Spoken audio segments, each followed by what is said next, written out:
Business Today is brought to you by...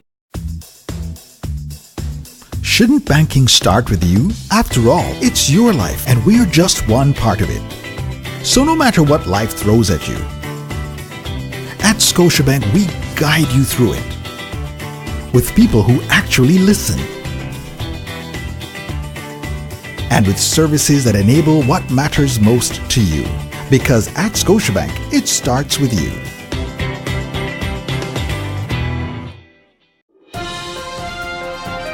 This is Business Today. I'm Marlon Madden. Executive Director of the Barbados Coalition of Service Industries, BCSI, Graham Clark, is calling for a more inclusive approach to developing the Barbados economy. And he's suggesting that the island should look to other countries for some best practices.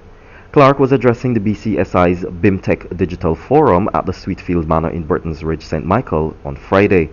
He said one place Barbados should look for inspiration was Silicon Valley in California. A planning and development strategy that builds from the ground up. This was evident in California.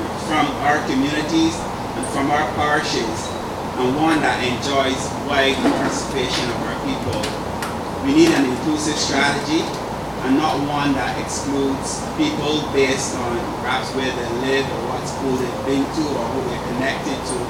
I sometimes feel when it comes to national economic planning and development that we are a little too segregated and we need to be a lot more integrated. The BIMTech Forum forms part of the BCSI's annual Services Week Barbados event. It was designed to highlight the benefits of ICT in reducing cost and increasing efficiency and improving decision making in the marketplace. As Barbadians gear up for the upcoming Christmas season, one banking official is urging business owners and residents to be extremely careful. Chairman of the Barbados Bankers Association's Anti-Fraud Committee, Sheldon Lane, said while skimming was not as rampant as years ago, customers should still exercise caution when using automated teller machines or carrying out point-of-sale transactions.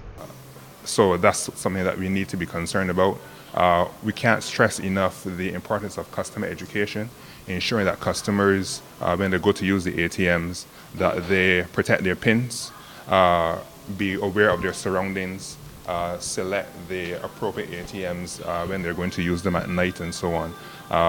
Not accepting help from persons that they don't know who may be just there to shoulder surf and steal their PIN. So customer education is key in the fight against fraud. In addition, Lane said while he could not give figures, there has definitely been an increase in check fraud in Barbados. And he's warning businesses to be on the lookout and carry out their due diligence. Apart from the ABM and online, there's the issue of check frauds.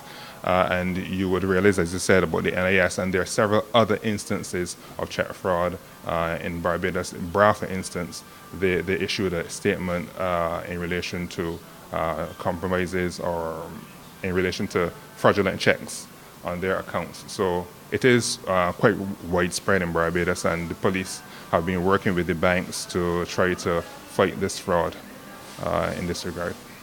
Lane said the financial institutions were doing what they could to help mitigate against fraud. However, he said the fight against fraud demands that everyone be involved. He was speaking to reporters recently on the sidelines of the annual Institute of Internal Auditors Barbados chapter at the Marriott Hotel.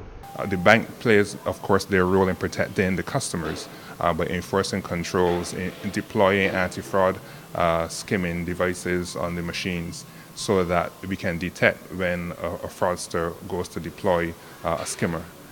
But fraud is the fight against fraud is everybody's business, and everyone needs to play a part, both financial institutions and customers alike.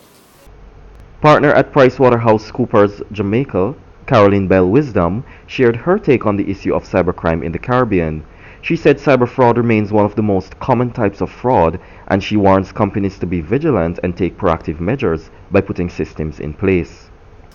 Even if you're not seeing a lot of cyber fraud at this time, it is on its way. And, we've been talking about financial institutions, but pretty much all of us need to be prepared.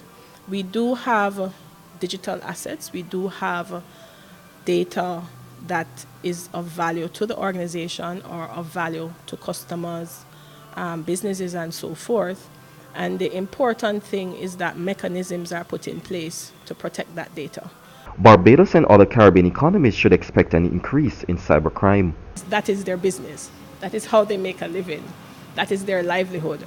So as one type of fraud is identified, tackled, and overcome by the businesses, they move on. So I expect as time goes by that cyber frauds and cyber crime will be on the rise in the Caribbean region. And we have been seeing some of that already. Now for today's financial tip.